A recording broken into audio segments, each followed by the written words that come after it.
কোন ব্যক্তি যদি দৈনিক 100 বার সুবহানাল্লাহ সুবহানাল্লাহ, কোন ব্যক্তি যদি দৈনিক 100 বার সুবহানাল্লাহ সুবহানাল্লাহ এই তাসবিহগুলি পাঠ করে, নবীজি সাল্লাল্লাহু আলাইহি সাল্লাম বলেন এর কি পরিমাণ যে নেকি। রাসূল সাল্লাল্লাহু আলাইহি সাল্লাম বলেন 100 আরবি গোলাম, আল্লাহর রাস্তায় 100 আরবি গোলাম আযাদ করার নেকি বান্দার আমলনামা দান করেন। বলেন সুবহানাল্লাহ। নবীজি সাল্লাল্লাহু আলাইহি সাল্লাম আরো ইরশাদ করেন, কোন ব্যক্তি যদি আলহামদুলিল্লাহ আলহামদুলিল্লাহ, কোন ব্যক্তি যদি দৈনিক 100 বার আলহামদুলিল্লাহ আলহামদুলিল্লাহ এই তাসবিহগুলি পাঠ করে, রাসূল সাল্লাল্লাহু আলাইহি সাল্লাম বলেন 100 বুরা সরু সামান সহ আল্লাহর রাস্তায় জিহাদের জন্য দান সদকা করার নেকি বান্দার আমলনামা দান করেন। বলেন সুবহানাল্লাহ। নবীজি সাল্লাল্লাহু আলাইহি সাল্লাম উম্মে হানি রাদিয়াল্লাহু তাআলা আনহাকে উদ্দেশ্য করে বলেন, হে উম্মে হানি, কোন ব্যক্তি যদি দৈনিক 100 বার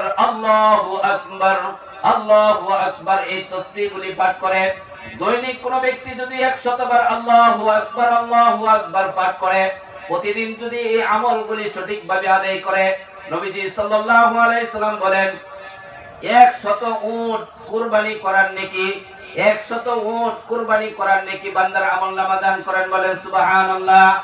নবীজি সাল্লাল্লাহু আলাইহি সাল্লাম আরো বলেন, হে উম্মে হানি, তুমি কি জানো নাকি কোন ব্যক্তি যদি দৈনিক লা ইলাহা ইল্লাল্লাহ লা ইলাহা ইল্লাল্লাহ, কোন ব্যক্তি যদি দৈনিক 100 বার লা ইলাহা ইল্লাল্লাহ এই কালিমাটা পাঠ করে, রাসূল সাল্লাল্লাহু আলাইহি সাল্লাম বলেন জমিন থেকে আসমান পর্যন্ত যে খালি জায়গাটুকু আছে, এই খালি জায়গাটুকু আল্লাহ রাব্বুল আলামিন নেকির দ্বারা পরিপূর্ণ করে দেন। বলেন সুবহানাল্লাহ।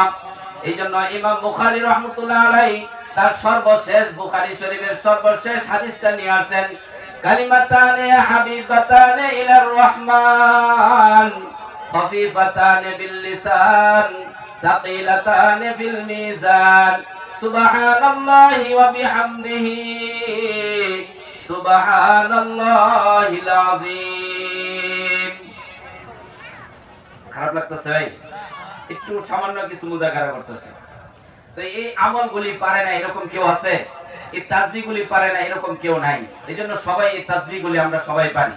এইজন্য এই তাসবিহগুলি পারি ঠিক আছে, কিন্তু আমল করতে যায় না।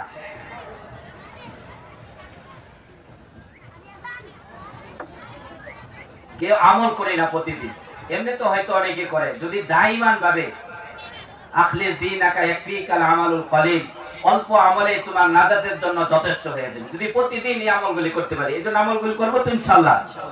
আজকে মাহফিল হলো কোরআনের মাহফিল। এই কোরআনের মাহফিল, তাহলে কোরআনের পরিচয়টা আমাদের জানা দরকার। দরকার আছে কি আছে না বলেন? কোরআনের পরিচয়টা আমাদের জানা অত্যন্ত জরুরি। এইজন্য কোরআনের পরিচয়টা আমাদের জানতে হবে। এই কোরআন কি জিনিস, এই কোরআনের দাম কত, কোরআন কোথায় ছিল, এই কোরআন কোথা থেকে আসলো, কে কোরআনকে নিয়ে আসলো, এটা জানা দরকার আছে কি আছে না? এই কোরআন